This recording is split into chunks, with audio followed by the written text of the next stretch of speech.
and dodging the arms of my family, who, after the police finally ceased their questions, begin asking their own. How could this happen, Eve? Did he have a doctor, Eve? But you saw him that day, no? How did he seem, Eve? Eve, Eve, Eve. My own name becomes a curse. I have no answers for them. Then, when I learned that there is to be a post-mortem, the emotional duct tape, keeping me together, finally gives way. I take to my bed like a consumptive Victorian lady. And so here I am. I can no longer miss him like I have been, like there's an end in sight. I am no longer suspended in that terrible limbo. He is gone. The house is silent. His noises conspicuously absent. He is not coming back.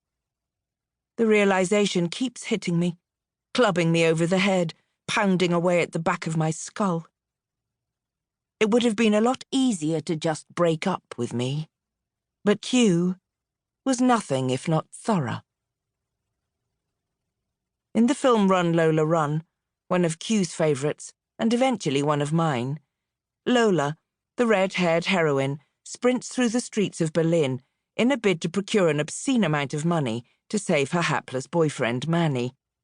She runs because she has only 20 minutes to secure the cash. During her mad dash to save a man whom, frankly, she might have been better off leaving to perish, she bumps into strangers along the way.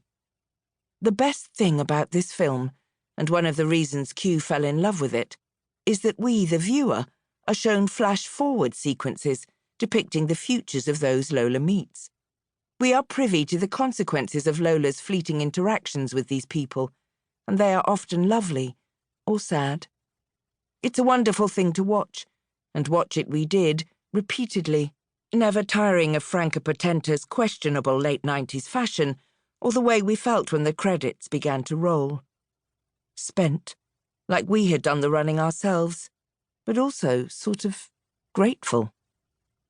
I slip our well-worn copy of Run, Lola, Run into the DVD player, because Q insisted that DVDs could live alongside streaming services in perfect harmony, and watch it start to finish, in a continuous loop.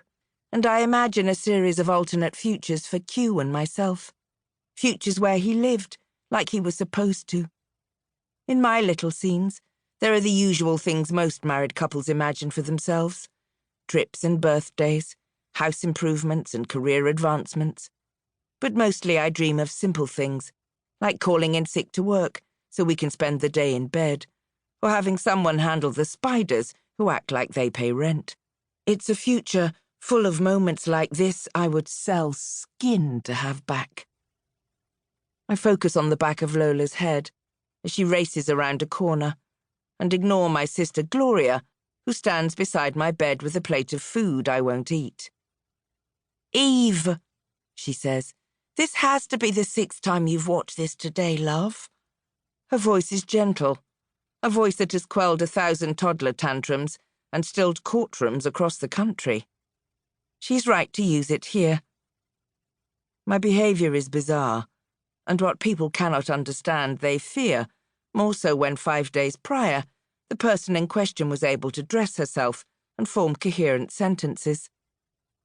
I say nothing, but reach under his pillow and drag out Q's sleep sweatshirt, a grey thing with frayed sleeves. My stomach bottoms out as soon as I pull it over my head. Wood and soap, and the slightly acidic tang of photo-developing chemicals. His own scent. I curl into a ball, desperately pressing the sleeves to my nose, wishing I could conjure him back into existence. And when I start to cry, Gloria draws the duvet up and curls around me until I fall asleep. To grieve is to frighten the people you love. My behaviour seems to have scared my husband's name right out of my family's vocabulary. They treat me like a patient afflicted with a nameless disease. But patient or not, they do not leave me in peace. "Please try," Gloria stage whispers from my bedside. 2 days have passed since I took to my bed, and I have neither spoken nor moved.